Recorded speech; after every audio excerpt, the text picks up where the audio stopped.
আলাইকুম বন্ধুরা। আজকে শুক্রবার। দেখেন বাইরে অনেক বৃষ্টি হচ্ছে, আমাদের গাছে অনেক ফুল ফুটছে, মাশাআল্লাহ অনেক সুন্দর ফুল ফুটছে।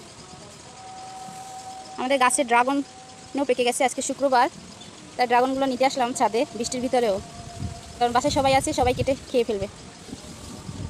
এই যে দেখেন দুটো ড্রাগন ছিঁড়লাম এইমাত্র, আরও অনেক আছে, সেগুলোও ছিঁড়ব। আমাদের ছাদে অনেক ধরনের গাছ আছে, সবজি গাছ, ফল ফুল। এই যে দেখেন একটু ফুল গাছ, তারপরে এই যে গোলাপ ফুল ফুটছে, দেখছেন অনেক সুন্দর মাশাআল্লাহ। এই গাছটা তো আমার কাছে অনেক ভালো লাগে। দেখুন অনেকগুলো ফুল ফুটছে। এই যে ড্রাগন আরও আছে, পেকে গেছে দুটো, এই দুটো পেরে নেব এখন।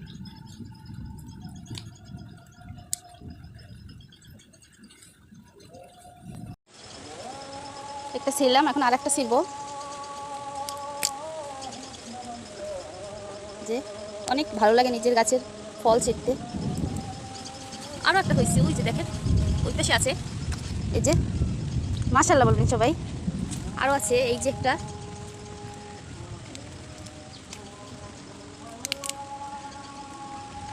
এই যে সবগুলো ড্রাগন ছিঁড়ে ফেললাম গাছ থেকে। মাশাআল্লাহ অনেক ড্রাগন হয়েছে। আমার ছেলে ড্রাগন খেতে খুব পছন্দ করে, ওকে এগুলো দেবো, আমরা বাসায় সবাই খাবো। সবাই ছাদে ড্রাগন গাছ লাগাবেন, তাহলে অনেক ড্রাগন পাবেন। আল্লাহ হাফেজ।